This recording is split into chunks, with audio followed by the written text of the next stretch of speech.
Hi everyone, I'm Sofia Martinez, and 3 weeks ago my stepfamily crossed a line they can never uncross. For the third year running, they excluded me from my own father's birthday celebration. But this time, they didn't just forget to invite me, they actively told me I wasn't welcome. Said the restaurant was too small for everyone they wanted to include. What they didn't know was that I'd been quietly buying shares of that exact restaurant for the past 8 months. So when they called to make their reservation for 25 people at Bella Vita, well, let's just say the owner had some very specific questions about their guest list. Before we jump back in, tell us where you're tuning in from, and if this story touches you, make sure you're subscribed, because tomorrow, I've saved something extra special for you. Thursday mornings in Austin used to be my sanctuary. There's something about the way the morning light hits the downtown skyline that makes everything feel possible, like the city itself is stretching awake alongside you.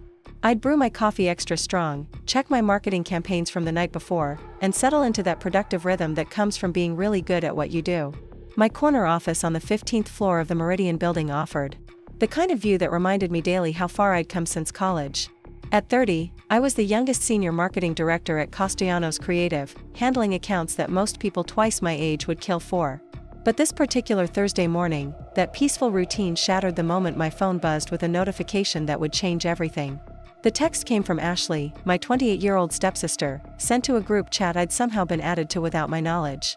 The message was cheerful and casual, the kind of tone you use when you're discussing something completely normal and expected. Dad's 60th at Bella Vita Saturday night. 7 p.m. sharp. Adults only, dress code is business casual. Can't wait to celebrate our amazing patriarch. I stared at my phone screen, reading the message 3 times before the reality of it sank in. Bella Vita. The Italian bistro where my father proposed to my mother 15 years ago.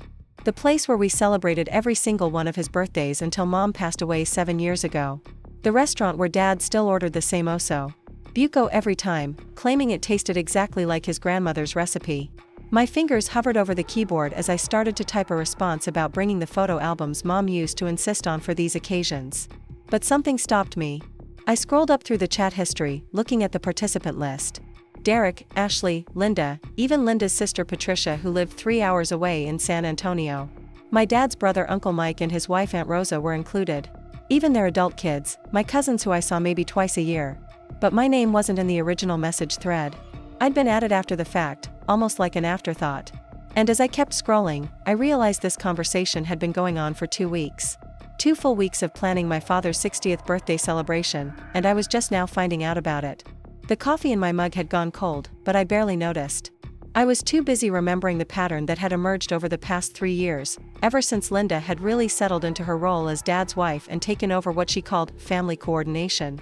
First it was small things. Forgetting to include me in group photos at Christmas. Planning family dinners on weekends when she knew I had work commitments, then acting disappointed when I couldn't make it. Gradually, the invitations had become more sporadic, the inclusion more conditional. Last year's birthday had been the first one I'd missed entirely. Linda had organized a surprise party at their house, and I'd found out about it through Derek's Instagram stories 3 days later. When I'd called Dad to wish him a belated happy birthday, he'd sounded confused and a little hurt, asking why I hadn't come. Linda had told him I was too busy with work to celebrate family occasions anymore. The year before that, they'd planned a big dinner at some steakhouse downtown that Linda preferred, abandoning the Bella Vita tradition without asking Dad what he wanted. When I'd suggested we go to Bella Vita instead, Linda had made some comment about how we can't live in the past forever, and how it was time to make new traditions. Dad had gone along with it, but I could see the disappointment in his eyes. Now they were back at Bella Vita, but I was somehow still not welcome. I set my phone down and walked to the window, pressing my palm against the cool glass. Austin was waking up below me, people heading to work and starting their days with purpose and intention. I envied them their simple Thursday morning routines. My reflection stared back at me, professional blazer perfectly pressed, hairstyled the way I'd worn it since landing this job 3 years ago. I looked like someone who had her life together. Someone who belonged in boardrooms and client meetings and corner offices. So why did I feel like a stranger looking in on my own family?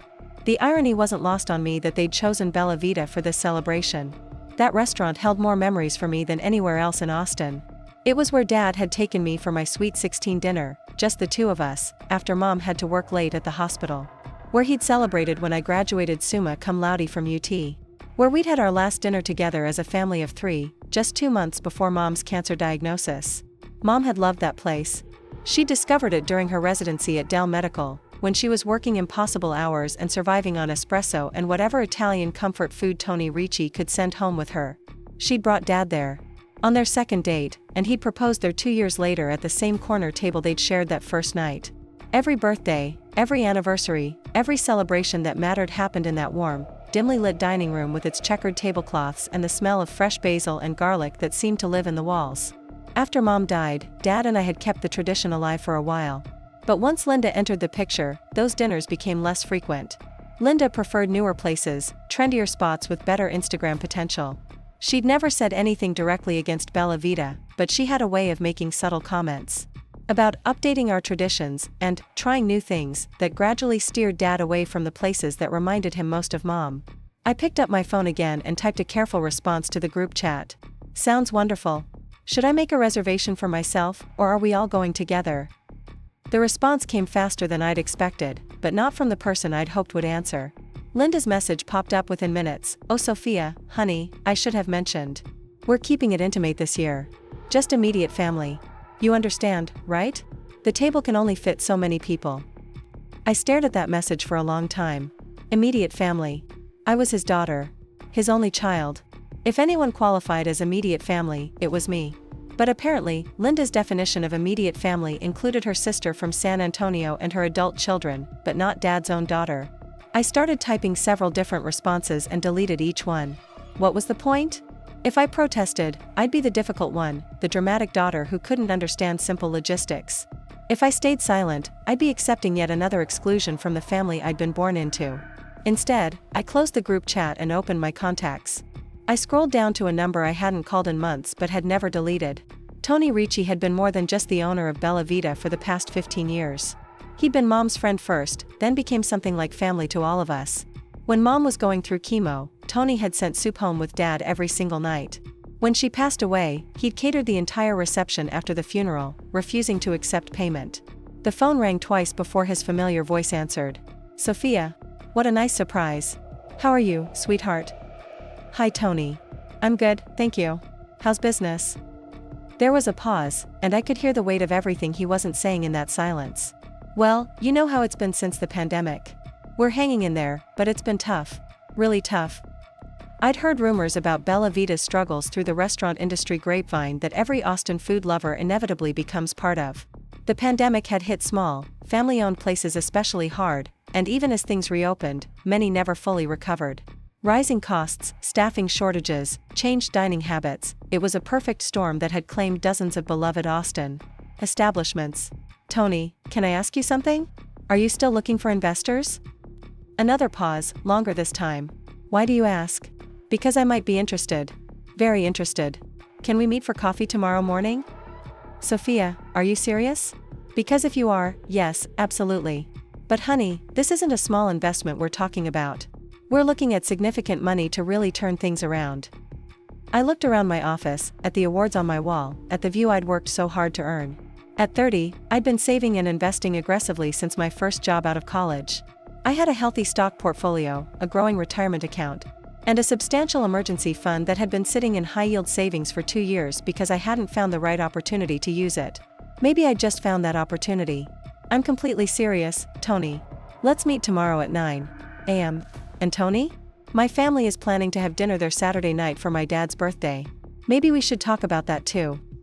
Your dad's birthday? Of course, I remember. Same corner table as always? Actually, that might depend on how our conversation goes tomorrow. After I hung up, I sat in my chair for a long time, watching Austin move and breathe outside my window. For 3 years, I'd been accommodating Linda's vision of what our family should look like. I'd accepted smaller roles, fewer invitations, less consideration. I'd told myself it was temporary, that eventually things would settle and I'd find my place in this new family dynamic. But looking at that group chat, reading Linda's casual dismissal of my place at my own father's birthday dinner, I realized something had shifted inside me. I wasn't angry, exactly. I was tired. Tired of shrinking myself to fit into spaces that kept getting smaller. Tired of being treated like an optional add-on to the family I'd been born into. My phone buzzed with another message from the group chat. Derek had responded with a laughing emoji and "can't wait to celebrate the old man." Ashley had added a gif of champagne glasses clinking. Uncle Mike had sent a thumbs up emoji. Nobody had acknowledged Linda's exclusion of me. Nobody had questioned it or suggested that maybe, just maybe, Dad's only daughter should be included in his 60th birthday celebration. I muted the group chat and opened my banking app. My savings account balance stared back at me, a number. That represented 7 years of careful financial planning and disciplined spending. 7 years of building a foundation for my future. Maybe it was time to start building something else. That evening, I drove past Bella Vita on my way home from work, something I'd avoided doing for months. The little restaurant sat nestled between a vintage bookstore and a boutique coffee roastery on South Lamar, its red brick facade and hand-painted sign looking exactly the same as it had 15 years ago. Through the windows, I could see the familiar warm glow of Edison bulb string lights and the soft flicker of candles on checkered tablecloths. A small "For Sale" sign was discreetly placed in the front window, partially hidden behind a planter of fresh herbs.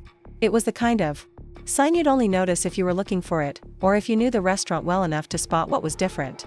I parked across the street and sat in my car for a few minutes, watching the dinner crowd through the windows. A young couple shared a bottle of wine at the bar. An older family with teenagers laughed over plates of pasta. In the far corner, I could just make out the table where Dad had proposed to Mom all those years ago. Tomorrow morning, I'd sit down with Tony and talk numbers. I'd review business plans and profit margins and all the practical considerations that came with investing in a struggling restaurant. But sitting there in my car, watching the place that held so many of my family's most important moments, I knew I'd already made my decision. They wanted to exclude me from Dad's birthday celebration because there wasn't room for me at their table? Fine. But they were going to celebrate at my table, whether they knew it or not. I pulled out my phone and sent a text to Emma, my best friend since college who'd become a successful business attorney here in Austin. Emergency coffee date tomorrow after work? I need legal advice about buying a restaurant. Her response came immediately, "This sounds like either the best idea you've ever had or the worst. Can't wait to hear which one. See you at 6. As I drove home, I realized that for the first time in 3 years, I was looking forward to Saturday night. Not because I'd be celebrating with my family, but because I'd finally stopped waiting for them to make room for me. I was about to make my own room, and it was going to be exactly the right size. Preparing and narrating this story took us a lot of time, so if you are enjoying it, subscribe to our channel, it means a lot to us. Now back to the story. I closed my eyes, feeling the familiar ache of missing her and the newer ache of being excluded from something that should have included me. I remember it very well, Dad. I hope you have a wonderful time. I wish you could be there, sweetheart. But Linda says the table's only set for a certain number, and you know how these things are with reservations. I understand, Dad. I hope it's everything you want it to be. After I hung up, I sat in my apartment looking out at the Austin skyline, thinking about all the birthday dinners we'd shared at Bella Vita over the years. Dad ordering the same osso buco every time. Mom insisting on taking photos even though Dad always complained about the flash. The way Tony would always bring out a special dessert with a candle, refusing to charge for it no matter how many times Dad tried to pay. Tomorrow night, Dad would be back at that same table, but everything else would be different. Mom would be gone. I would be absent. And Linda would be orchestrating a celebration that excluded the very person who had the most history with that place. But I would be there too, in a way they couldn't anticipate. Not as the excluded daughter, but as the owner of the space where they'd chosen to celebrate without me. My phone buzzed with a text from Tony, "Everything's ready for tomorrow night. Their reservation is confirmed for 7 p.m. Are you ready for this?" I typed back, "I've been ready for 3 years." Saturday morning dawned clear and bright, the kind of perfect October day that made Austin feel like the center of the universe. I woke up early, not because I had to but because my mind was already racing with anticipation. Today was the day everything changed. I spent the morning at the gym, pushing myself through a longer and more intense workout than usual, partly to burn off nervous energy and partly because I wanted to feel strong and focused for whatever was coming. Then I treated myself to a leisurely breakfast at a cafe near my apartment, reading the Austin American-Statesman and watching people start their weekend routines. At noon, I got a text from Ashley in the family group chat, "So excited for tonight. Dad's going to love this surprise we have planned." I stared at that message for a long time. Surprise. They had a surprise plan for Dad's birthday dinner. A surprise that I wasn't part of, at a restaurant I now owned. Derek replied with a thumbs up emoji. Linda added, "It's going to be perfect. Just what he deserves." I muted the chat again and spent the afternoon cleaning my apartment and doing laundry, normal weekend activities that felt strange and surreal given what I knew was coming. Every few hours, I'd check my phone to see if Tony had sent any updates, but he'd gone silent after confirming that everything was prepared. At 5 o'clock, I opened my closet and stared at my clothes for a long time, trying to decide what to wear to my own father's birthday dinner that I wasn't invited to. Finally, I chose a simple black dress and my grandmother's pearl earrings, something elegant but not attention-seeking. If I was going to do this, I wanted to look like someone who belonged wherever she chose to be. At 6:30, my phone rang. Tony's name appeared on the screen. "They're here," he said simply. "Your family just walked in. Your father looks happy. Really happy." "How many people?" "I count 23. Linda, Derek, Ashley, your uncle and aunt, all the cousins. Even Patricia drove down from San Antonio. 23 people celebrating my father's 60th birthday. 23 members of our extended family, gathered at the restaurant where my parents fell in love, where they got engaged, where we'd celebrated dozens of occasions over the years. Everyone except me." "Tony," I said, "it's time." I stood in my apartment for 10 minutes after Tony's call ended, staring at my reflection in the hallway mirror. The woman looking back at me appeared calm and composed, but I could see the rapid pulse at my throat and the way my hands trembled slightly as I smoothed my dress. This was it. 3 years of accumulated hurt and frustration were about to culminate in the next hour. The drive to Bella Vita took 12 minutes, but it felt like an eternity. Austin's Saturday evening traffic moved with its usual leisurely pace, families heading out for dinner, couples dressed up for date nights, groups of friends beginning their weekend celebrations. Everyone around me was starting their evening with anticipation and joy, while I was driving toward what felt like the most important confrontation of my adult life. I parked 2 blocks away from the restaurant, partly to give myself time to walk and settle my nerves, and partly because I didn't want my car to be visible from Bella Vita's windows. The evening air was perfect, that golden hour light that made Austin look like a movie set, all warm honey tones and soft shadows. Under different circumstances, it would have been the kind of night that made you grateful to be alive and living in such a beautiful city. As I approached Bella Vita, I could hear the sound of laughter and conversation spilling out onto the sidewalk. Through the large front windows, I could see my family gathered around the corner table, the same spot where Dad had proposed to Mom all those years ago. The sight hit me harder than I'd expected. Dad sat at the head of the table, wearing the navy blue shirt I'd given him for Christmas 2 years ago, his face animated as he told some story that had Derek and Uncle Mike laughing. Linda sat to his right, perfectly put together in a cream-colored dress that probably cost more than most people's monthly rent, playing the role of gracious hostess with obvious satisfaction. Ashley and Derek flanked the other end of the table, both of them looking polished and confident in that particular way that came from never having to question whether they belonged somewhere. My cousins filled in the middle seats, along with Aunt Rosa, Uncle Mike, and even Patricia, who was holding court with some story that had everyone leaning in to listen. It was a perfect family gathering. Warm, joyful, full of love and connection. Everything a 60th birthday celebration should be. Everything except honest. I pulled out my phone and sent Tony a text, "I'm outside. Ready when you are." His response came immediately, "Give me 2 minutes. I'm going to tell them the restaurant owner wants to welcome your father personally." I watched through the window as Tony approached their table, his familiar figure moving with the kind of easy confidence that came from 15 years of hosting celebrations in the space. I could see him speaking to Dad, gesturing toward the back of the restaurant, probably explaining that the owner wanted to meet him. Dad's face lit up with that pleased surprise he always showed when someone made him feel special. The family looked intrigued but not concerned as Tony led Dad toward the small office behind the kitchen. Linda smiled indulgently, probably assuming this was some kind of restaurant tradition or perhaps a comp bottle of wine for the birthday celebration. Ashley was already pulling out her phone, likely preparing to document whatever special treatment Dad was about to receive.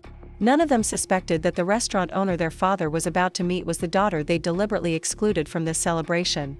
I walked through Bella Vita's front door like I'd done hundreds of times before, but everything felt different now. Friday morning arrived with the kind of crisp October air that made Austin feel like a completely different city. The humidity had finally broken, and there was something electric in the atmosphere that made everything feel sharper, more focused. I'd barely slept the night before, my mind racing through possibilities and calculations, but I felt more awake than I had in months. The coffee shop I'd chosen for my meeting with Tony was a small place called Grounded, tucked away in a converted house on East Austin that served the kind of expertly crafted espresso that attracted serious coffee drinkers and people conducting serious business. I arrived 15 minutes early, partly out of habit and partly because I needed time to settle my nerves and review the notes I'd prepared the night before. Tony walked in exactly at 9, looking older than I remembered but carrying himself with the same quiet dignity that had always made him seem like he belonged in a different era. His thick silver hair was combed back the way it had been for as long as I'd known him, and he wore a pressed white shirt under a navy cardigan that somehow managed to look both casual and respectful. When he spotted me at the corner table, his face broke into the kind of genuine smile that reminded me why Mom had trusted him so completely. "Sophia, my dear girl," he said, wrapping me in a warm hug that smelled like fresh bread and the faintest hint of cologne. "You look wonderful. Professional. Your mother would be so proud." "Thank you, Tony. You look good too. Tired, but good." He settled into the chair across from me and accepted the espresso I'd already ordered for him, taking a careful sip before setting it down with a satisfied nod. "You remembered how I like it. Double shot, no sugar, just a splash of cream. Mom used to bring you coffee exactly like this when she worked late shifts." For a moment, we sat in comfortable silence, both of us probably thinking about those days when Mom would stop by Bella Vita after 18-hour shifts at the hospital, still in her scrubs, exhausted but somehow always finding energy to laugh at Tony's stories about difficult customers or his ongoing battles with the ancient espresso machine. "So," Tony said finally, "you want to talk about investing in my restaurant? I have to admit, I'm curious what sparked this interest. And I'm hoping it's not just nostalgia, because nostalgia doesn't pay rent." I pulled out the folder I'd prepared, filled with printed financial documents and a legal pad covered in my careful handwriting. "It's not just nostalgia, though I won't pretend sentiment doesn't play a role. I've been looking for the right investment opportunity for 2 years, Tony. Something local, something I understand, something that aligns with my values. Bella Vita checks all those boxes. Tell me what you know about the restaurant business." "Probably not enough, but more than you might think. I've been researching Austin's food scene for the past year as part of my work. Did you know that restaurants with established neighborhood loyalty have a 70% higher survival rate than new concepts? Places like yours, with 15 years of reputation and a customer base that spans generations, they're actually safer investments than most people realize." Tony raised an eyebrow, clearly impressed despite himself. "You've done your homework." "I always do. That's why I'm good at my job." I opened the folder and pulled out a spreadsheet I'd created the night before. "I also know that you're not just struggling because of the pandemic. Your lease is up for renewal next year, and your landlord has been making noise about raising the rent by 40%. Your equipment needs updating. You're operating with half the staff you had 3 years ago, which means you're turning tables slower and managing smaller party reservations. Sounds like you know more about my problems than I do." "I know about problems like these because I've helped other businesses solve them. The marketing firm I work for has several restaurant clients. I've seen what works and what doesn't."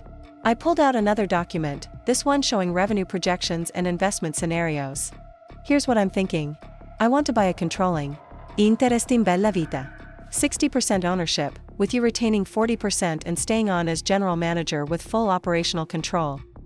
Tony was quiet for a long moment, studying the numbers I'd laid out. "This is a substantial investment, Sophia. We're talking about enough money to buy a house." "I'm aware of that. I've run the numbers 6 different ways. Even in a worst-case scenario, I can afford this investment without compromising my financial security. And in a best-case scenario, we both make out very well." "And what's your timeline?" "Fast. I want this deal closed within 2 weeks." Tony set down his espresso cup and looked at me directly. "Sophia, I've known you since you were 15 years old. I watched you grow up in my restaurant. I've never seen you make an impulsive decision about anything. So I have to ask, what's really driving this timeline?" I took a breath, considering how much to tell him.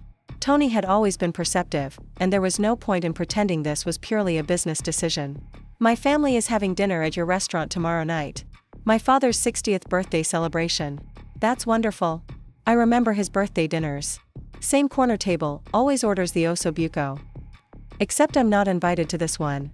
The words hung in the air between us, and I watched Tony's expression shift from confusion to something that looked like anger. "What do you mean you're not invited? You're his daughter." "My stepmother has decided that the table can only accommodate immediate family, and apparently I don't qualify." I tried to keep my voice steady, but I could hear the bitterness creeping in despite my best efforts. Tony was quiet for a long time, his fingers drumming against the table in a rhythm I remembered from childhood, the same pattern he'd tap against the bar when he was thinking through a complicated order or dealing with a difficult situation. "Sophia," he said finally, "I want you to understand something. I've been in the restaurant business for 30 years. I've seen families celebrate together, fight together, reconcile together. I've seen people propose, break up, make up, and start over, all in my dining room. But I have never, not once, seen anything as cruel as excluding someone's child from their parents' birthday celebration. It's been building for 3 years. This is just the final straw. And you want to buy my restaurant because? The familiar smells of garlic and fresh bread, the warm lighting, the soft jazz playing in the background, all of it was the same but transformed by my new perspective. This wasn't just the restaurant where my family had celebrated for 15 years. It was my restaurant now. The hostess, a young woman I didn't recognize, smiled politely as I approached. "Good evening. Do you have a reservation?" "I'm Sofia Martinez," I said quietly. "Tony is expecting me." Her expression shifted immediately to something more respectful. "Of course, Ms. Martinez.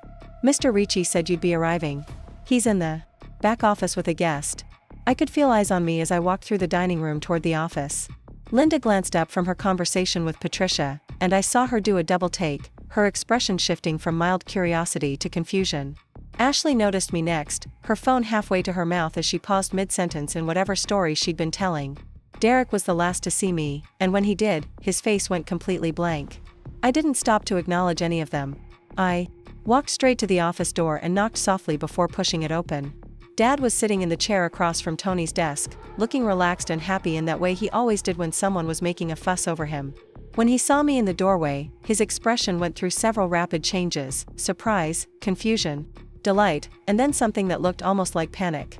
"Sofia? Sweetheart, what are you doing here?" "Hi, Dad. Happy birthday."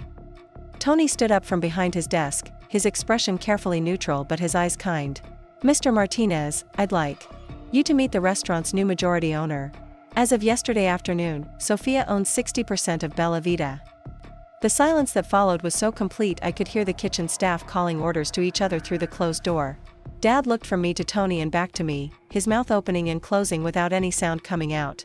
"I don't understand," he said finally. "Sofia, you bought this place?" "I invested in it, yes. It seemed like a smart business decision." I kept my voice steady and professional, the same tone I used in client meetings when I needed to project confidence and authority. But why? When? "I finalized the purchase yesterday morning. As for why?" I paused, choosing my words carefully. "I wanted to make sure this place would be here for all the celebrations that matter to our family." Dad was quiet for a long moment, and I could see him working through the implications of what I'd just told him. He was an intelligent man, and it wouldn't take him long to realize that his birthday dinner was happening at a restaurant his daughter now owned, a dinner she hadn't been invited to attend.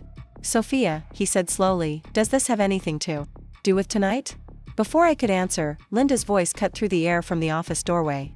"What is going on back here? Robert, everyone's wondering where you went." She stopped short when she saw me standing next to Tony's desk, her perfectly composed expression faltering for just a moment before snapping back into place. "Sofia. What a surprise. I didn't realize you were coming tonight." "I wasn't invited," I said simply. "But as the new owner of Bella Vita, I wanted to personally welcome my father and ensure his birthday celebration met all expectations." Linda's face went through the same progression of emotions Dad's had, but much faster and with considerably more alarm. "Owner? What do you mean, owner?" Tony cleared his throat diplomatically. "Ms. Martinez purchased a controlling interest in the restaurant yesterday. All legally documented and properly filed." "That's impossible," Linda said, but her voice lacked conviction. "People don't just buy restaurants overnight. People with sufficient capital and business acumen do," I replied calmly. "People who've been planning and saving for the right investment opportunity." Dad finally found his voice again. "Sofia, honey, can you help me understand what's happening here? You bought Tony's restaurant because you weren't invited to my birthday dinner?" The hurt in his voice almost broke my resolve. Almost. But then I remembered 3 years of exclusions, 3 years of being made to feel like an inconvenience. In my own family, 3 years of accommodating people who never accommodated me in return. I bought this restaurant because it's a sound investment in a business I understand, at a location that has significant sentimental value to our family. The timing in relation to tonight's dinner is coincidental. "Bullshit," Derek's voice came from behind Linda. He'd followed her to the office, and now he stood in the doorway looking like someone had just told him the laws of physics had changed. "This is some kind of manipulation scheme. You can't just buy a restaurant to get revenge on your family." "I'm not getting revenge on anyone," I said, turning to face him directly. "I made a business investment. The fact that it affects tonight's Dinner is a natural consequence of decisions other people made. Ashley appeared behind Derek, her phone in her hand and her expression shifting rapidly between confusion and what looked like grudging admiration. Wait, you actually bought this place? Like, you own it now? 60% ownership, yes. Holy shit, Sofia. That's actually kind of badass. Ashley, Linda snapped. This is not badass. This is manipulative and petty and completely inappropriate. What's inappropriate, I said, keeping my voice level, is excluding someone's daughter from their father's 60th birthday celebration because there supposedly isn't room at the table. The office had become crowded with family members, and I could see other restaurant patrons glancing toward the back of the restaurant, probably wondering what kind of drama was unfolding in the owner's office. Tony looked like he was trying to decide whether to intervene or let us work it out ourselves. Dad stood up slowly, his expression more serious than I'd seen it in years. Everyone out. I need to talk to my daughter alone. Robert, I don't think that's, Linda started. Everyone out, Dad repeated, using the tone of voice that had made him successful in business for 30 years. Now. Linda looked like she wanted to argue, but something in Dad's expression stopped her. She turned and walked out of the office, with her chin held high, followed by Derek and Ashley. Tony started to leave as well, but Dad gestured for him to stay. Tony, you've been like family to us for 15 years. I think you should hear this conversation. When the office door closed, Dad sat back down and looked at me with an expression I couldn't quite read. Sofia, tell me the truth. Did you buy this restaurant to hurt your stepmother? I bought this restaurant because it was a good investment opportunity and because I was tired of being treated like I don't matter to this family. And the timing? 3 days before my birthday dinner? I sat down in the chair next to his, suddenly feeling exhausted. Dad, when was the last time you and I had dinner alone? When was the last time you called me just to check in? When was the last time Linda included me in any family planning without me having to ask? He was quiet for a long moment. Linda says you're always too busy with work to attend family events.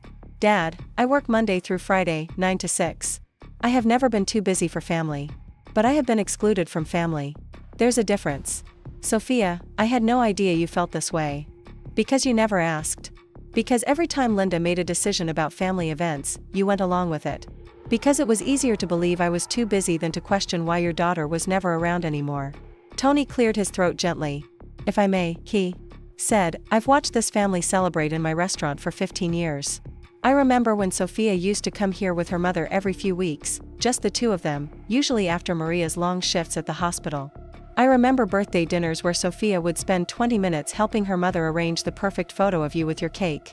I remember graduation dinners and promotion celebrations and Christmas Eve dinners when this table was filled with people who genuinely enjoyed each other's company. Dad looked up sharply. Tony, what are you saying? I'm saying that in the past 3 years, I've watched Sofia disappear from those celebrations. Not because she was too busy, but because she stopped being invited. And I've watched you look confused and a little sad every time, like you couldn't quite figure out why something felt different. The silence stretched between us, filled with 15 years of history and 3 years of hurt. Finally, Dad spoke. Sofia, I'm sorry. I should have noticed. I should have asked better questions. Dad, I don't need an apology. I need things to change. What do you want me to do? I looked around Tony's office, at the photos on the walls showing 15 years of celebrations and milestones, many of them featuring our family during happier times. I want you to come to dinner with me. Tonight. Just you and me, at the corner table where you proposed to Mom. I want us to have the birthday dinner we should have had. But what about everyone out there? What about the celebration Linda planned? They can continue their celebration. There's no reason 22 people can't enjoy a lovely dinner together. But I want to have dinner with my father on his 60th birthday. Dad looked torn, glancing toward the door where his wife and stepchildren were presumably waiting for him to return. Sofia, this puts me in an impossible position. No, Dad. Linda put you in an impossible position when she decided your daughter didn't deserve a seat at your birthday table. I'm offering you a way out of that position. Tony stood up from his desk. If I may make a suggestion, he said, there's a small private dining room upstairs that seats 4 comfortably. Sofia, you and your father could have a quiet birthday dinner there, and the celebration downstairs could continue as planned. Everyone gets what they want. It was a compromise, and part of me bristled at the idea of hiding upstairs while Linda held court at the table that should have included me. Because I want to control the narrative for once. Because I'm tired of accommodating people who don't accommodate me. Because I have the means to do it, and because it's a sound business investment that happens to serve my personal interests. 2. Tony smiled then, a slow grin that reminded me of the way he used to look when he was about to tell Mom one of his more scandalous neighborhood gossip stories. You know what, Sofia? I think this might be exactly what Bella Vita needs. New energy, new vision, but with someone who understands what this place means. So you're interested? I'm very interested. But I have conditions. I pulled out my legal pad, ready to take notes. I'm listening. First, I want guaranteed operational control for at least 3 years. I built this place, and I want to be the one running it day to day. Agreed. That's actually what I was hoping for. I know marketing, not restaurants. Second, I want input on any major changes. New menu items, renovation plans, staffing decisions. This isn't just a business to me, Sofia. It's my life's work. Of course. I wouldn't expect otherwise. And third, Tony's expression grew more serious. I want to understand exactly what you're planning for tomorrow night. Because if your family made a reservation, they're going to expect to be seated and served, regardless of our business arrangement. This was the moment I'd been anticipating, the conversation I'd been rehearsing in my head since yesterday afternoon. They'll be seated and served. But they'll also discover that their reservation requires approval from the restaurant's new majority owner. And then? And then we'll see how important my father's birthday dinner really is to them. Tony was quiet again, but this time I could see him working through the implications of what I was suggesting. Sofia, are you sure this is how you want to handle this? Once you do something like this, there's no taking it back. Tony, they excluded me from my own father's 60th birthday. They made that choice. I'm just making sure they understand the consequences of that choice. And if they decide to leave? If they cancel the whole dinner? I'd thought about this possibility extensively the night before. Then my father will spend his 60th birthday disappointed and confused, wondering why his family couldn't manage to have a simple dinner together. And maybe, just maybe, he'll start asking better questions about how we got to that point. Tony finished his espresso and set the cup down with finality. You know what? I've spent 3 years watching good families fall apart and selfish people get their way. Maybe it's time someone with actual principles took control of a situation. Does that mean we have a deal? It means we have a deal. But I want everything in writing, and I want it legal. Can you make that happen? I can make that happen today. We shook hands across the table, and I felt something shift inside me, a sense of momentum that I hadn't experienced in years. For so long, I'd been reactive, responding to other people's decisions and accommodating other people's plans. Now, finally, I was the one making choices that other people would have to react to. There's one more thing, Tony said as we prepared to leave. Tomorrow night, when your family arrives, I want to be the one who handles the situation. They've known me for years, and I think they'll take it better coming from me than from you directly. Are you sure? This is my fight, Tony. It's our restaurant now, Sofia. And I've been in this business long enough to know how to deliver difficult news without causing a scene. Trust me on this. I spent the rest of Friday in a state of controlled chaos, moving between my office, the bank, and Emma's law firm with a sense of purpose I hadn't felt in months. Emma had been skeptical when I'd first outlined the plan over coffee the evening before, but by the time we'd worked through the legal details, even she had to admit it was both creative and completely above board. I have to say, Emma told me as we reviewed the final purchase agreement in her downtown office, this is either brilliant or completely insane. Possibly both. What's the legal term for that? Justifiable business decision with personal satisfaction benefits.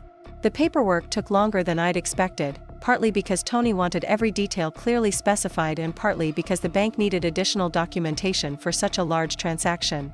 But by 5 o'clock Friday evening, I was the majority owner of Bella Vita Italian Bistro. I drove home through Austin's evening traffic with the signed contracts in my briefcase and a strange sense of surreal accomplishment settling over me.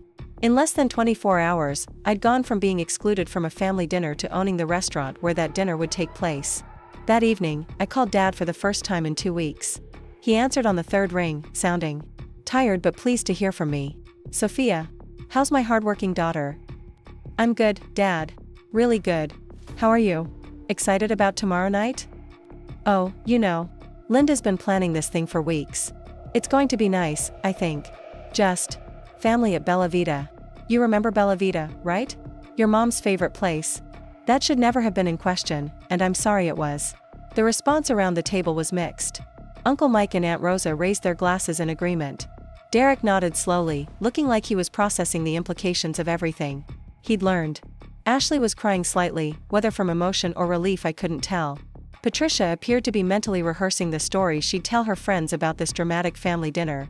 And Linda sat very still, her face composed but her eyes blazing with something that looked like a combination of anger and calculation. "This is all very touching," she said finally, her voice controlled but cold. "But I think we're forgetting something important here. Sofia didn't just make a business investment. She bought this restaurant specifically to manipulate tonight's celebration. That's not the action of someone who wants to restore family harmony. That's the action of someone who wants to control and punish." It was a fair point, and I could see some family members considering her words. The line between justified response and manipulative revenge was a thin one, and Linda was smart enough to know exactly where to place the emphasis to make me look calculating rather than hurt. "You're right," I said, surprising everyone including myself. "I didn't buy this restaurant purely as a business investment. I bought it because I was tired of being excluded from my own family, and I wanted to ensure that never happened again, at least not in a place that holds so much history for us." I looked around the table, making eye contact with each family member as I continued. "Linda, you're also right that this was calculated. I used my resources and my skills to change a situation that was hurting me. I'm not going to apologize for that. But I am going to clarify something." I pulled out my phone and opened the document folder where I'd saved screenshots of the past 3 years' worth of family planning conversations that Ashley had forwarded to me periodically. Ashley mentioned a separate group chat where family events are planned without including me. What she didn't mention is that I have screenshots of those conversations going back 2 years. Conversations where my exclusion is discussed explicitly and justified in ways that have nothing to do with space limitations or logistics. Linda's face went completely white. "You can't possibly." "I can, and I do." Messages about how I'm too uptight for casual family gatherings. Discussions about whether to invite me to Christmas dinner or just tell me it's been cancelled. Planning for Uncle Mike's retirement party with specific instructions to keep it low-key so Sofia doesn't expect an invitation. Should I continue? The silence around the table was deafening. I could see the shock on faces that had genuinely not known about the deliberate nature of my exclusion. Uncle Mike looked like someone had punched him in the stomach. "Sofia, I had no idea. The retirement party, Linda told us you were traveling for work that weekend." "I was in town. I found out about the party when Derek posted photos on Instagram." Aunt Rosa was staring at Linda with something approaching disgust. "Linda, how could you lie to us about this?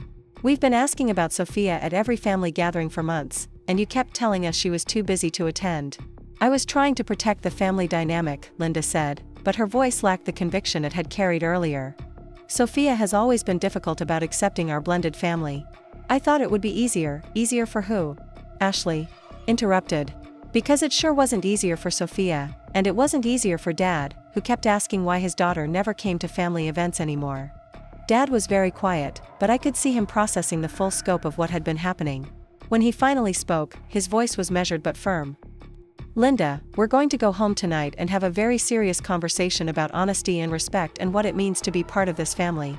But right now, I want to finish celebrating my birthday with all the people who should have been included from the beginning." He turned to Tony, who had been discreetly managing the restaurant's other customers while keeping an eye on our increasingly dramatic family discussion. "Tony, is there any way we can add one more chair to this table? I'd like my daughter to join us for dessert and coffee." "Of course, Mr. Martinez. It would be my pleasure." As Tony arranged for an additional chair, I realized that this was the moment I'd been working toward for 3 years. Not the confrontation, not the revelation of Linda's manipulative behavior, but this, being welcomed back to the family table by my father, in front of witnesses who could never again pretend my exclusion was accidental or justified. Linda remained silent as I took my seat between Dad and Ashley, her expression carefully neutral but her body language radiating tension. I understood that this evening marked a significant shift in our family's power dynamic, one that she would neither forget nor forgive easily. But for the first time in 3 years, I was sitting at a family celebration where I belonged, where my presence was acknowledged and welcomed, where my father was proud to introduce me as his daughter and business owner rather than making excuses for my absence. Tony brought out a second birthday cake, larger than the one Dad and I had shared upstairs, along with coffee and small glasses of limoncello. Dad made another toast, this one focusing on family, forgiveness, and the importance of making sure everyone feels valued and included. As we shared dessert and stories and the kind of easy conversation that had been missing from family gatherings for too long, I realized that buying Bella Vita had given me something more valuable than a business investment or even revenge against Linda's manipulative behavior. It had given me back my place at my father's table. The evening wound down slowly, with family members gradually saying their goodbyes and making plans for future gatherings. Uncle Mike and Aunt Rosa made a point of exchanging contact information with me directly, insisting that they wanted to stay in better touch and not rely on Linda to facilitate family communication.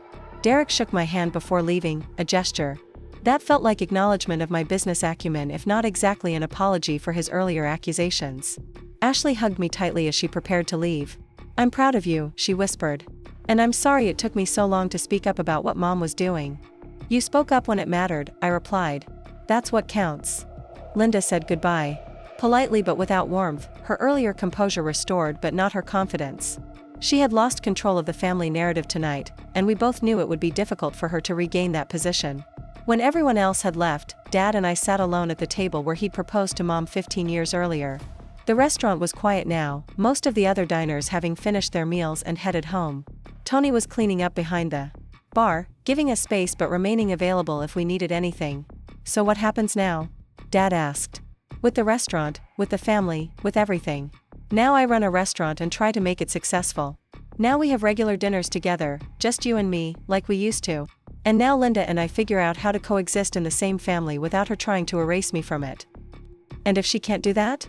Patricia was telling us about that time you tried to cook dinner for her and Maria and nearly burned down the apartment. It was a deliberate choice, mentioning Mom in that context. Linda rarely brought up my mother in family conversations. And when she did, it was usually to establish some kind of historical precedent that positioned her as the natural successor to Mom's role in Dad's life. Tonight, though, I suspected she was trying to remind everyone present that she knew Dad's history, that she belonged in this narrative of family memory and shared experience. Dad took his seat, but I remained standing beside the table, not quite ready to join the larger group. The dynamic felt fragile, like a careful balancing act that could tip in any direction depending on what happened next. "Sofia," Derek said, looking up from his phone, "I've been thinking about what you said earlier. About the restaurant purchase. Can I ask you something?" "Of course. How long have you been planning this?"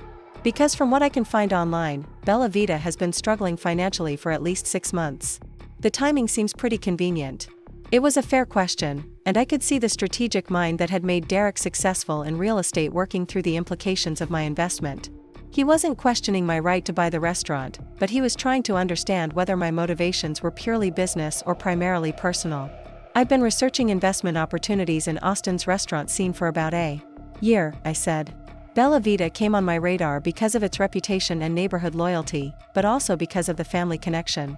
When I learned about their financial situation, it seemed like a good opportunity to help preserve something that mattered to all of us. "And the fact that we were planning Dad's birthday dinner here was just a coincidence?" Ashley asked, though her tone was more curious than accusatory. The dinner planning and my investment discussions were happening simultaneously. I didn't time the purchase to coincide with tonight, but I also didn't avoid completing it because of tonight. Linda set down her wine glass with a little more force than necessary. "Sofia, I think we need to address the elephant in the room. Here. This whole situation feels very calculated and, frankly, a bit manipulative." The conversations around the table died away as everyone turned their attention to what was clearly becoming a direct confrontation. I could see Tony watching from behind the bar, ready to intervene if necessary but giving us space to work through whatever family dynamics were playing out. "Linda," I said carefully, "I made a business investment. If that investment affects tonight's dinner, it's because you made choices about tonight's dinner that excluded me. I'm not responsible for the consequences of your decisions." "My decisions?" Linda's voice rose slightly, enough that other diners in the restaurant were beginning to glance in our direction. "I planned a beautiful celebration for my husband's 60th birthday. I don't understand why that needs to be turned into some kind of family drama." Dad cleared his throat. "Linda, maybe we should discuss this privately." "No, Robert. I think this needs to be said in front of everyone." Linda turned back to me, her composure slipping enough that I could see the anger she'd been carefully concealing. "Sofia, you've made your point. You have money, and you can buy things, and you can force your way into situations where you weren't originally included. But what you can't buy is respect for the family dynamics that existed before you decided to stage this little power play." The silence that followed was so complete I could hear the kitchen staff loading dishes in the back of the restaurant. Even Patricia, who usually had an opinion about everything, seemed at a loss for words. It was Ashley who finally spoke, her voice cutting through the tension with surprising clarity. "Mom, that's not fair. Sofia wasn't trying to force her way into anything. She was excluded from Dad's birthday dinner. Like, actually excluded. That's not family dynamics, that's just mean. Ashley, you don't understand the complexities. I understand that Sofia is Dad's daughter and she wasn't invited to his birthday party, Ashley continued, her voice gaining strength. I understand that she had to find out about it through a group text, and I understand that when she asked about joining us, you told her there wasn't room. But somehow there was room for Aunt Patricia and Cousin Jennifer and even Derek's new girlfriend who Dad's met exactly twice. Derek shifted uncomfortably in his seat. Ashley, maybe I should what? Pretend I didn't notice that Sofia's been getting pushed out of family stuff for the past 3 years? Maybe I should pretend I don't know that you and Mom have a separate group chat where you plan things specifically to avoid including her? The revelation hung in the air like smoke. I looked around the table and saw the truth of Ashley's words reflected in several faces. Uncle Mike and Aunt Rosa exchanged a glance that suggested they'd suspected something like this but hadn't wanted to get involved. Patricia looked genuinely surprised, as if she was realizing for the first time that my absence from recent family events hadn't been voluntary. Is that true? Dad asked, his voice very quiet. Linda, have you been deliberately excluding Sofia from family events? Linda's face had gone pale, but her chin was still raised in defiance. I've been trying to create harmony in our family, Robert. Sofia has made it very clear over the years that she doesn't approve of our marriage or our blended family structure. I thought it would be easier for everyone if we gave her space to decide how much she wanted to be involved. That's not giving someone space, Aunt Rosa said firmly. That's making decisions for them and then blaming them for the results. Thank you, Uncle Mike added. Rosa and I have been wondering why Sofia stopped coming to family gatherings. We thought maybe she was dealing with work stress or relationship issues, not that she wasn't being invited. Dad looked around the table, taking in the faces of family members who were clearly just learning about the systematic exclusion that had been happening for 3 years. When his gaze finally settled back on Linda, his expression was more serious than I'd seen it in a long time. Linda, we need to talk about this privately. But first, I want to say something to everyone here. He stood up, his wine glass in his hand. Tonight was supposed to be a celebration of my 60th year, and in many ways, it has been. I've been surrounded by family, I've eaten excellent food at a restaurant that holds special meaning for all of us, and I've had the chance to reconnect with my daughter in a way that's been too long in coming. He paused, looking around the table before continuing. But I've also learned tonight that there have been things happening in our family that I should have noticed and addressed years ago. I'm disappointed in myself for not being more aware. And I'm disappointed that some people at this table thought it was acceptable to exclude Sofia from family celebrations. Linda started to interrupt, but Dad held up his hand. I'm not finished. Sofia, I want you to know that you will always have a place at any table I'm sitting at. Not because you own this restaurant, though I'm incredibly proud of what you've accomplished, but because you're my daughter and I love you. But looking at Dad's conflicted expression, I realized that forcing him to choose between his wife and his daughter in front of 22 witnesses might not lead to the outcome I actually wanted. That works for me, I said. If that's what Dad wants.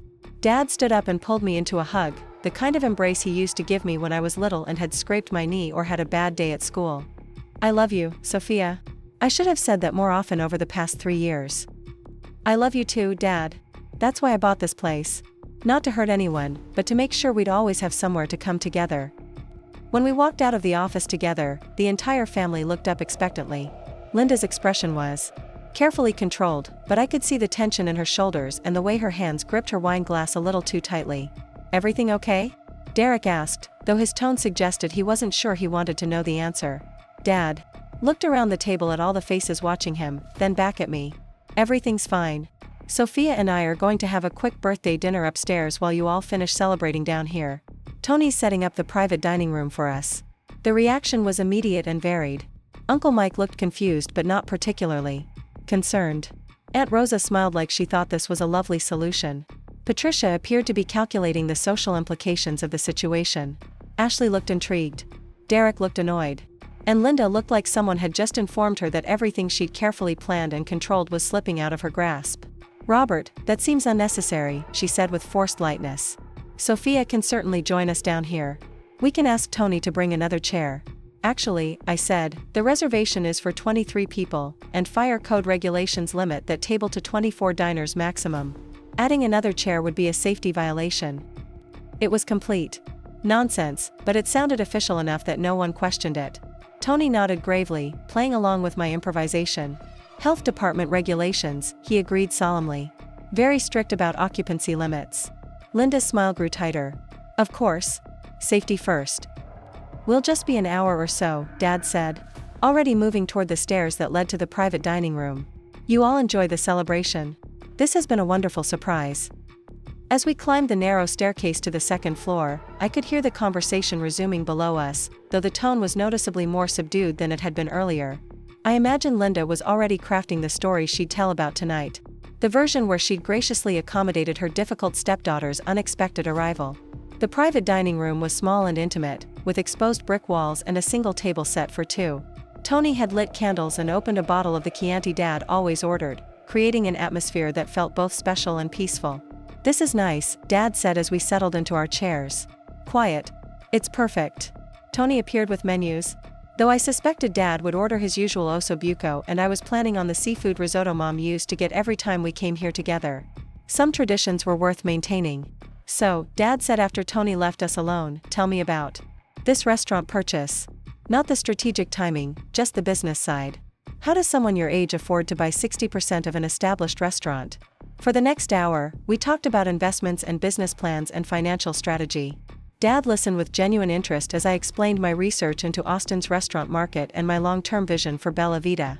He asked smart questions about cash flow and marketing plans and profit projections, treating me like the competent professional I was rather than just his little girl who'd done something impulsive. It was the kind of conversation we'd never really had before, adult to adult, peer to peer.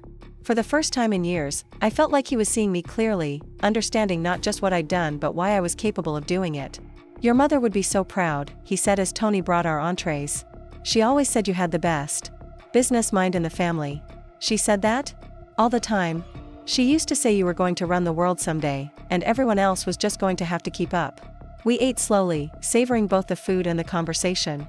Dad told me stories about Mom I'd never heard before, memories from their early dating years and the first few years of their marriage.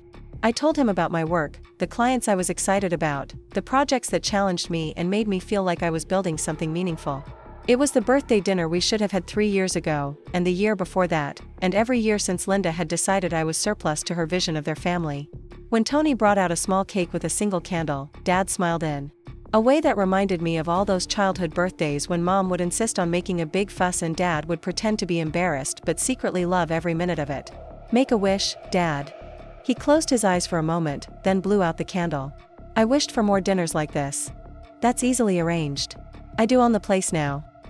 We both laughed, and for the first time in 3 years, it felt like we were actually family again. When we finally made our way back downstairs, the atmosphere in the main dining room had shifted considerably. The celebration was still in progress, but there was an undercurrent of tension that hadn't been there earlier. Conversations were more subdued, and I noticed several family members glancing toward the staircase whenever they thought no one was looking.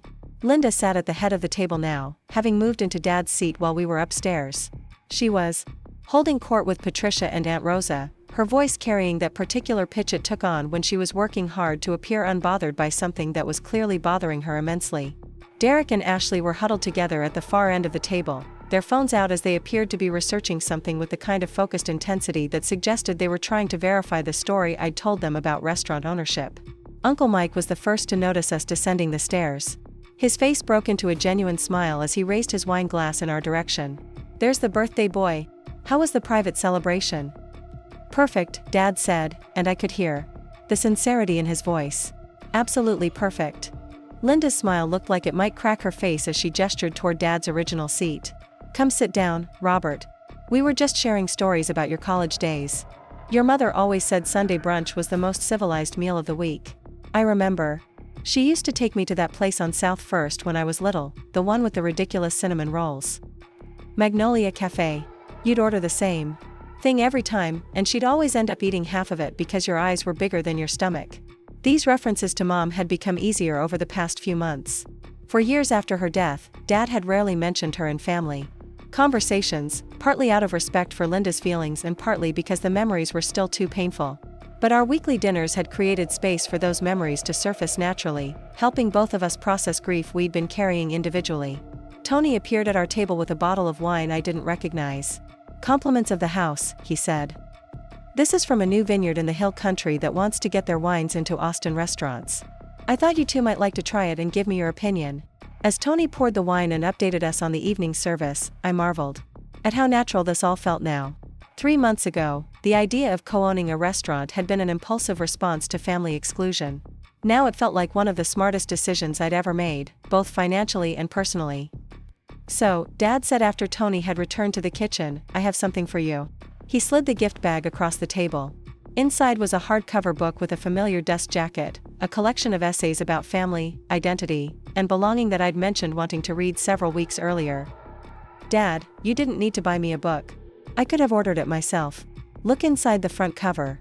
I opened the book and found an inscription in Dad's careful handwriting, "For Sofia, who taught me that family isn't just about blood or marriage or proximity.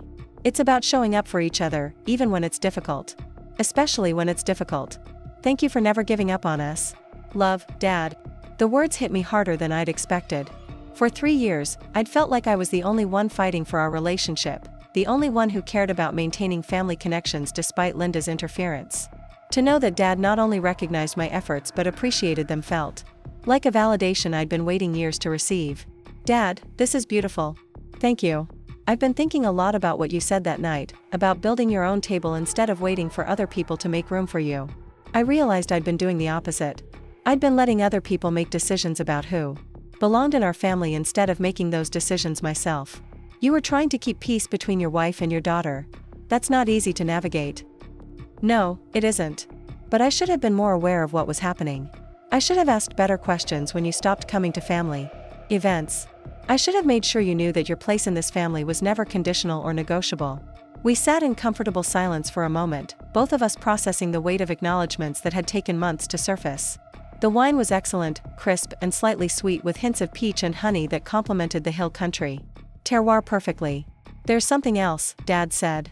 "Linda and I have been talking about making some changes to how we handle family planning. She's agreed to step back from organizing events and let me take the lead on coordinating family gatherings." This was significant news, though not entirely surprising.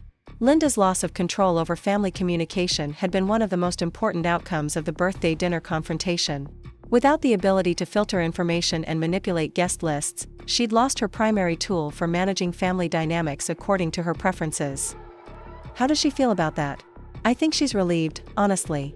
Managing family coordination was more stressful for her than she admitted, especially after it became clear that her approach was causing problems. She's focusing more on her book club and her volunteer work at the literacy center. That sounds like a good fit for her skills. And speaking of family coordination, I wanted to run something by you. Thanksgiving is coming up, and I'd like to host dinner at our house this year.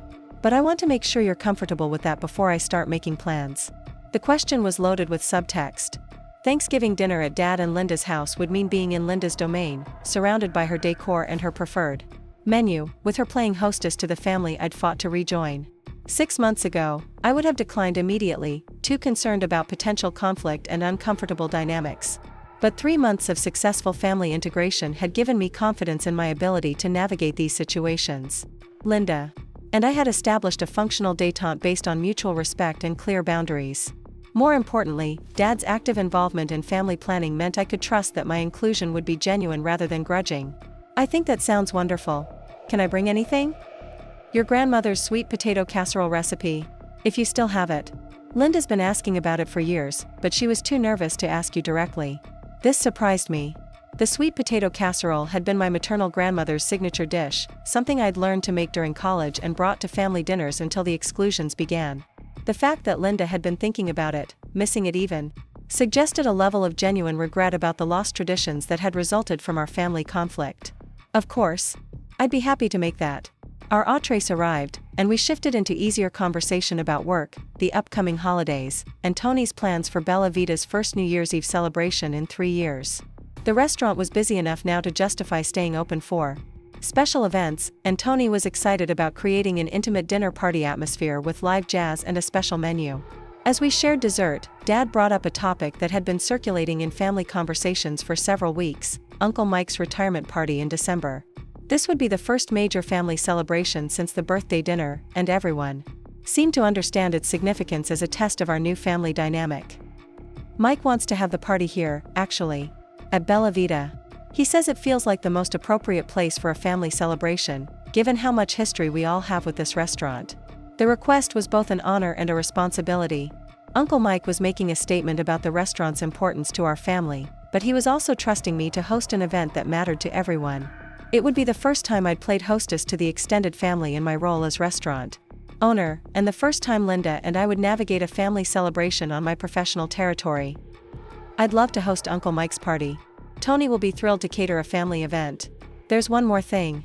Mike specifically asked if you'd be willing to give a toast. Something about family and perseverance and building something meaningful. The invitation to speak at Uncle Mike's retirement party felt like a completion of the circle that had started with my exclusion from Dad's birthday dinner. I thought about the question seriously. Then you'll have to decide what kind of family you want to be part of, Dad. One where love is conditional and inclusion is earned, or one where everyone belongs just because they belong. He nodded. Slowly. Your mother would have handled this better than I did. She never would have let things get this far.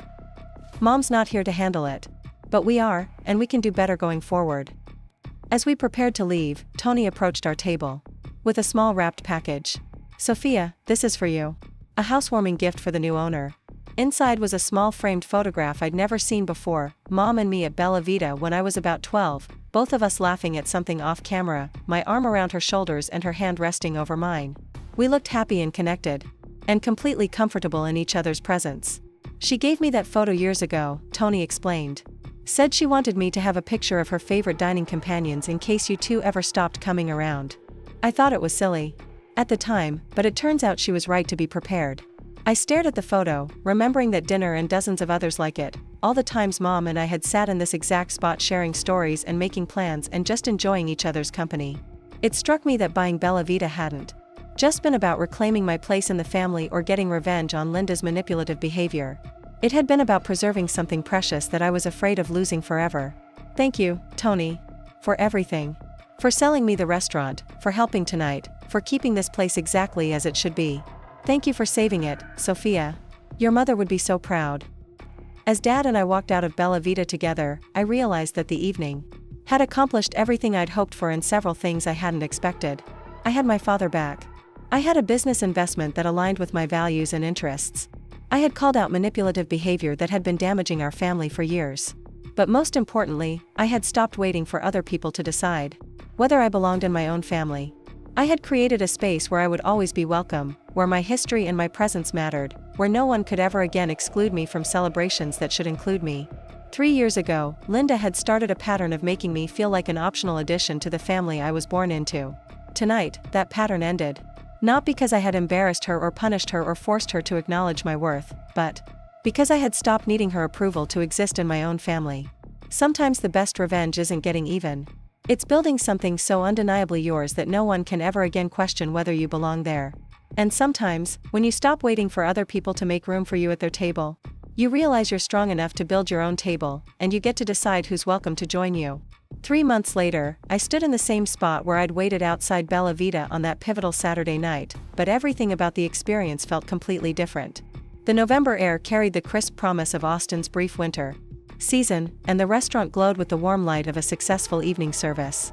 Through the windows, I could see nearly every table occupied, couples sharing intimate dinners, families celebrating milestones, groups of friends laughing over bottles of wine. The transformation hadn't happened overnight, but it had been steady and remarkable.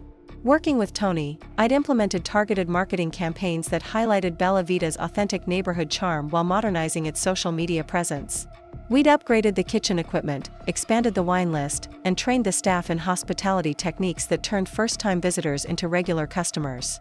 Most importantly, we preserved everything that made the restaurant special, while making it financially sustainable for the next decade. My phone buzzed with a text from Dad, running 5 minutes late. Had to stop and pick up something special. Our weekly Tuesday dinners had become a sacred tradition over the past 3 months. Every week, same time, same corner table, just the two of us catching up on work, life, and slowly rebuilding the relationship that had been damaged by years of miscommunication and Linda's systematic interference. These dinners had become the foundation for everything else that had changed in our family dynamic. I pushed through Bella Vita's front door, greeted by Maria, the new hostess Tony had hired to manage our increased reservation volume. She was a middle-aged woman with excellent people skills and an intuitive understanding of how to make every customer feel welcomed and valued. Good evening, Ms. Martinez. Your usual table is ready, and your father called to confirm he'll be here shortly. Thank you, Maria. How was service tonight? Completely booked until 8:30, and we had a waiting list for the first time since I started working here. Tony's in the kitchen, but he wanted me to tell you that the food blogger from the Austin Chronicle loved the new autumn menu. I smiled, feeling the deep satisfaction that came from watching a risky investment pay off in ways that benefited everyone involved. The restaurant review that would run next week would bring even more customers, which meant more revenue, which meant job security for Tony and his staff and continued success for my investment. As I settled into the corner booth, I reflected on how much had changed since Dad's birthday dinner. The immediate aftermath of that evening had been tense and complicated, with Linda initially attempting to paint herself as the victim of my manipulative business scheme. But Dad's newfound awareness of the exclusion patterns, combined with Ashley's continued willingness to speak up about what she'd witnessed, had made it impossible for Linda to maintain her narrative of innocent family coordination. The real turning point had come about 6 weeks after the birthday dinner, when Dad had announced at a family gathering that all future family events would be planned through him directly, rather than delegated to Linda.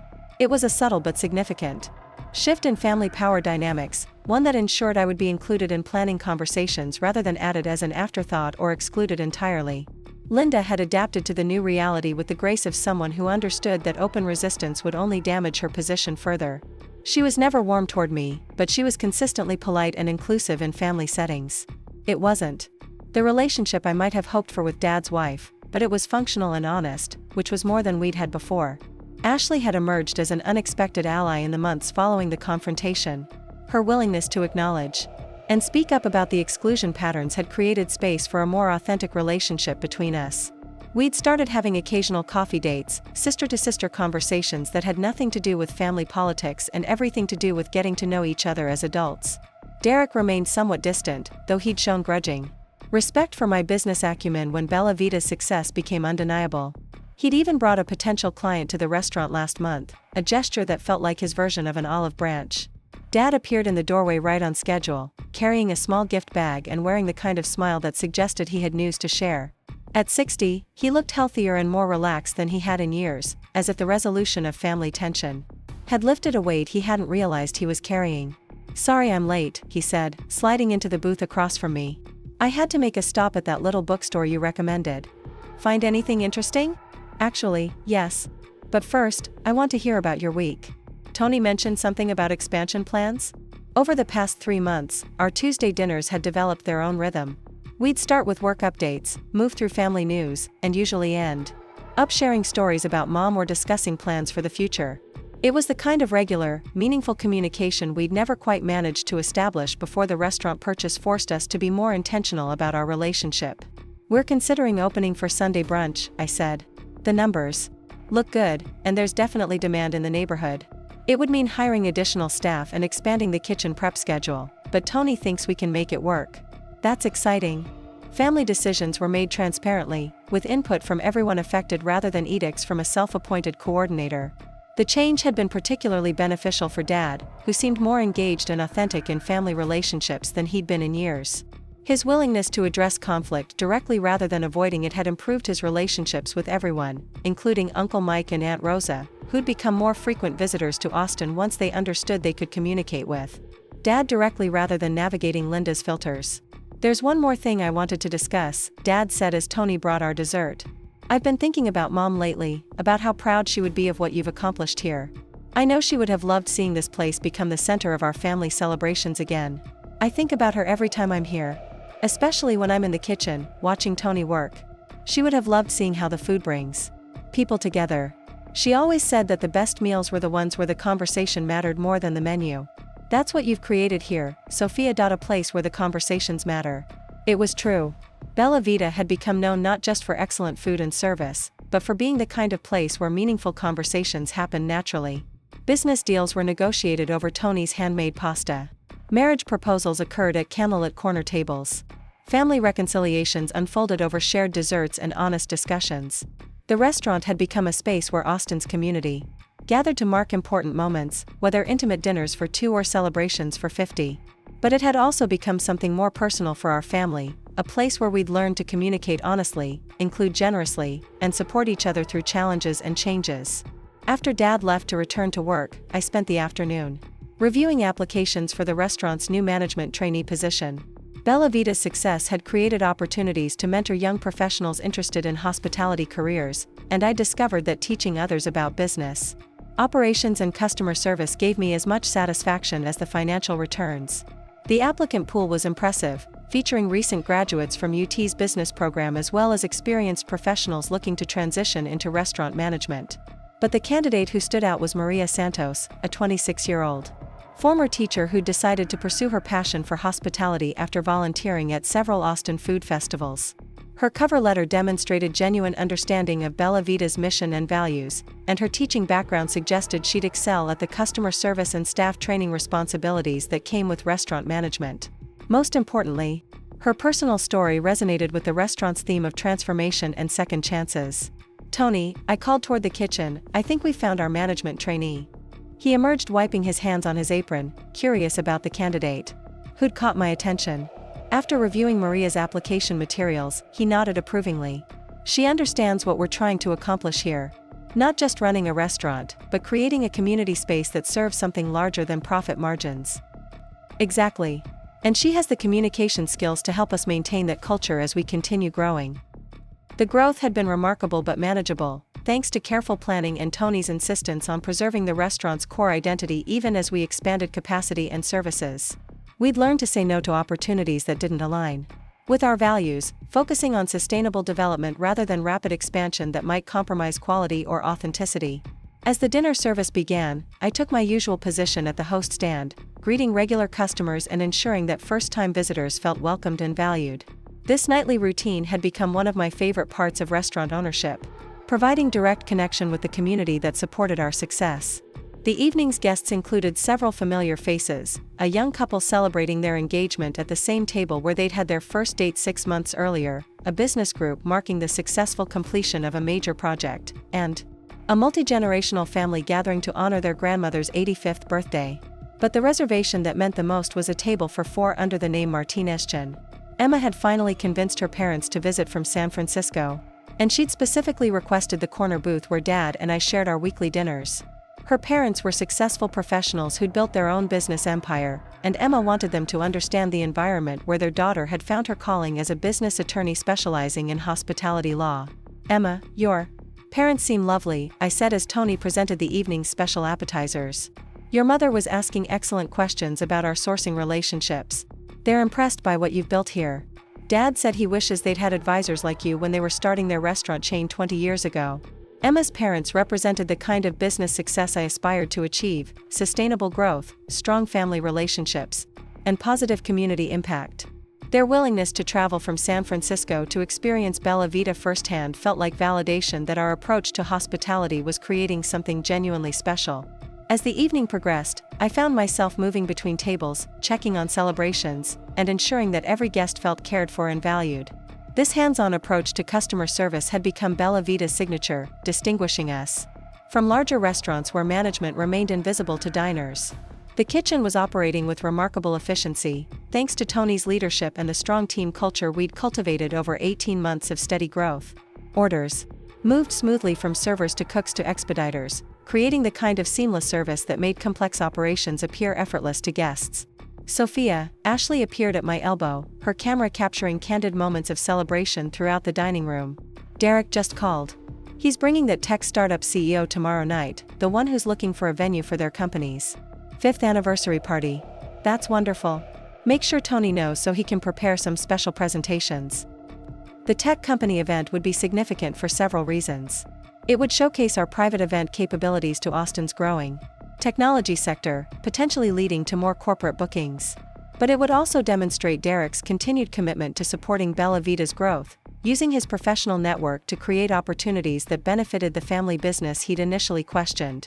As the dinner service wound down, Tony and I conducted our nightly review of operations, discussing service highlights, areas for improvement, and preparations for the next day's business. These conversations had become essential for maintaining quality standards and identifying opportunities for growth.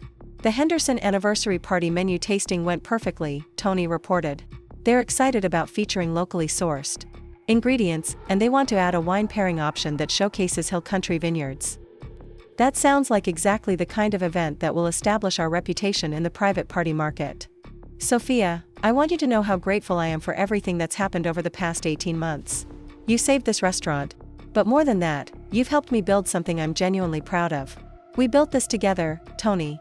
Your expertise and passion made everything else possible.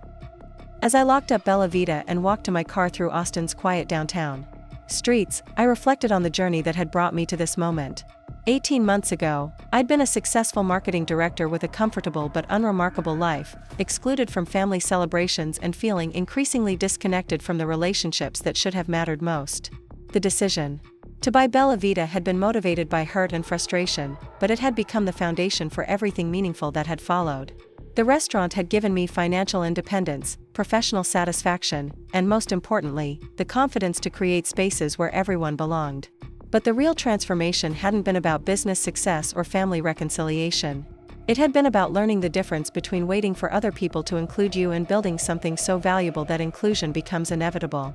I'd stopped asking for permission to exist in my own family and started creating the conditions where authentic relationships could flourish. But the real measure of success wasn't reflected in profit margins or reservation volumes. It was visible in moments like last Tuesday's dinner, when Dad had brought his new girlfriend Sarah to meet me for the first time. The relationship was still developing, but Sarah's genuine warmth and Dad's obvious happiness had made the introduction feel natural rather than awkward. Most importantly, Dad had chosen to have that conversation at Bella Vita, in the space that had become synonymous with honest family communication and meaningful connections. Linda had been surprisingly gracious about Dad's new relationship, perhaps recognizing that her own marriage had run its course or perhaps simply relieved to be freed from the responsibility of managing family dynamics she'd never fully understood. Their divorce had been amicable, with Linda relocating to San Antonio to be closer to Patricia and pursue her long-delayed master's degree in library science. She still attended major family celebrations, but as a welcome guest rather than the self-appointed family coordinator. Ashley bounded up the stairs, her photographer's camera hanging around her neck and her face glowing with the kind of excitement that suggested she'd just captured something extraordinary. Over the past year, she'd become the unofficial documentarian of Bella Vita's transformation, creating a visual narrative of the restaurant's evolution that Tony displayed proudly in the main dining room. Sofia, you have to see these shots of the morning light coming through the skylights. The contractor was right about the positioning. It's going to be magical for morning events. She showed me the camera's display, scrolling through images that captured the second floor's elegant atmosphere and warm natural lighting. Ashley had developed a real talent for photography, turning what had started as social media documentation into a potential career path that combined her artistic eye with her understanding of hospitality marketing. These are beautiful, Ashley. Have you thought about expanding into wedding photography? With the event space opening, we're going to need relationships with vendors who understand our aesthetic. Actually, I've been thinking about that. Derek suggested I might want to consider starting my own business, using Bella Vita as my flagship location for building a portfolio. Derek's suggestion represented one of the most surprising developments of the past year. My stepbrother had emerged as an unexpected business ally, referring corporate clients to Bella Vita for lunch meetings and client dinners. His success in real estate had given him insights into Austin's business community that proved valuable for restaurant marketing. And his willingness to support my venture had evolved into something approaching genuine friendship. That sounds like an excellent idea. Tony and I would love to have you as our preferred photographer for events. The sound of voices from the main dining room below indicated that the lunch prep was beginning. Tony's expanded kitchen team had grown to include 2 sous chefs and a pastry specialist, allowing the restaurant to handle larger events without compromising the quality that had built our reputation. The Sunday brunch we'd launched 6 months earlier had become so popular that reservations were required, and food bloggers regularly featured Bella Vita in articles about Austin's essential dining experiences. I made my way downstairs to check on the lunch setup, a daily routine that kept me connected to the restaurant's operations without micromanaging Tony's expertise. The main dining room looked perfect, with fresh flowers on every table and the kind of polished presentation that made even casual lunch meetings feel special. Tony emerged from the kitchen wearing his characteristic smile and carrying a plate of the new appetizer he'd been developing for the event space menu. Sofia, I need your opinion on this before we finalize the catering options for private parties. The dish was a sophisticated take on comfort food, featuring locally sourced ingredients prepared with techniques that elevated simple flavors into something memorable. It represented everything Bella Vita had become under our joint management, rooted in tradition but confident enough to innovate, accessible to everyone but refined enough for special occasions. This is perfect, Tony. It's exactly what we want. For events that need to impress without being intimidating. Good, because the Henderson anniversary party wants to preview the menu next week, and this will be our signature offering. The Henderson anniversary party would be significant for several reasons. It would be the first major event hosted in the new space, serving as a proof of concept for our expansion into the private events market. But more personally, it would be hosted by Mom's former colleagues from Dell Medical, honoring a couple who had been close friends with my parents and had specifically requested Bella Vita because of its connection to Mom's memory. Over the lunch service, I found myself reflecting on the journey that had brought us to this point. 18 months ago, I'd been a marketing director with a comfortable but unremarkable life, excluded from family celebrations and feeling increasingly disconnected from the people who should have mattered most. The decision to buy Bella Vita had been driven by hurt and frustration, but it had become the catalyst for everything meaningful that had followed. The restaurant had given me financial independence and professional satisfaction, but more importantly, it had taught me the difference between reacting to other people's choices and making strategic decisions that served my own long-term interests. I'd learned that sometimes the best response to exclusion isn't to fight for inclusion, but to build something so valuable that respect becomes inevitable. Dad arrived for our Tuesday lunch meeting precisely on time, a habit he'd developed over the past year as our weekly conversations had become increasingly important to both of us. He looked healthier and more relaxed than I'd seen him in years, as if finally addressing family dysfunction had allowed him to release stress he'd been carrying unconsciously. "How's the expansion coming along?" he asked as we settled into our usual corner booth. "Ahead of schedule and under budget. We'll be ready for events by the end of the month." "That's remarkable, Sofia. You've built something really special here." "We've built something special. You, me, Tony, Ashley, even Derek in his own way. This isn't just my success." It was true. Bella Vita's transformation had been a family effort in the best sense, with everyone contributing their strengths toward a common goal. Dad had provided business advice and emotional support during challenging decisions. Ashley had created marketing content that showcased the restaurant's personality. Derek had brought corporate clients and provided insights into Austin's business community. Even Linda, before the divorce, had contributed ideas about event planning and customer service that had improved our operations. "I have some news," Dad said, his expression shifting to something more serious. "Sarah and I are talking about getting married next fall." The announcement wasn't entirely surprising, but it still required a moment to process. Dad and Sarah had been dating for 8 months, and their relationship had progressed with the kind of careful consideration that suggested they'd both learned from previous marriages about the importance of compatibility and honest communication. "How do you feel about that?" "Happy. Really happy. Sarah understands my priorities, including my relationship with you and the importance of family harmony. She's not interested in managing or controlling family dynamics. She just wants to be part of something positive."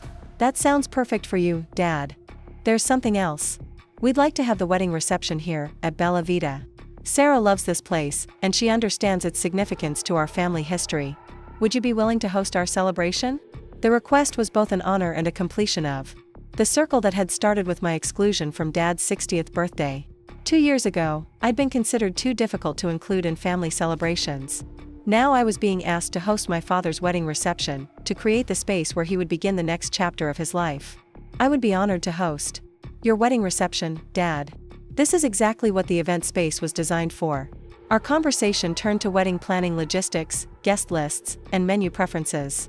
Sarah had excellent taste and clear preferences, but she was also flexible and collaborative in ways that suggested the event planning process would be enjoyable rather than stressful. Most importantly, she'd specifically requested that Ashley serve as the wedding photographer, recognizing that family involvement would make the celebration more meaningful for everyone. As we shared lunch and discussed wedding details, I realized how dramatically our family dynamic had evolved over the past 18 months. The hierarchical structure that had allowed Linda to control information and manipulate relationships had been replaced by direct communication and mutual respect. 6 months ago, I'd been considered too difficult or too sensitive to include in family celebrations. Now I was being asked to represent family values and deliver remarks that would set the tone for an important milestone celebration. I'd be honored to give a toast. As we prepared to leave the restaurant, Tony approached our table with an update on the evening's success and a preview of the food blogger's initial feedback. The review would be overwhelmingly positive, focusing on Bella Vita's authentic neighborhood charm, excellent service, and consistently high-quality food. More importantly, the blogger had specifically mentioned the restaurant's family-friendly atmosphere and the sense that this was a place where celebrations mattered. Walking out of Bella Vita with Dad, I reflected on the journey that had brought us to this point. 6 months ago, I'd been an excluded daughter fighting for recognition in my own family. Tonight, I was a successful restaurant owner, a valued family member, and someone who had learned to create space for herself rather than waiting for others to provide it. The restaurant purchase had been motivated by hurt and frustration, but it had evolved into something much more meaningful. Bella Vita had become a symbol of family resilience, a place where difficult conversations could happen over good food, where traditions could be preserved and new ones created, where everyone had a seat at the table because the table belonged to someone who understood the importance of inclusion. Linda's car was parked in front of Dad's house when we arrived for our traditional post-dinner coffee.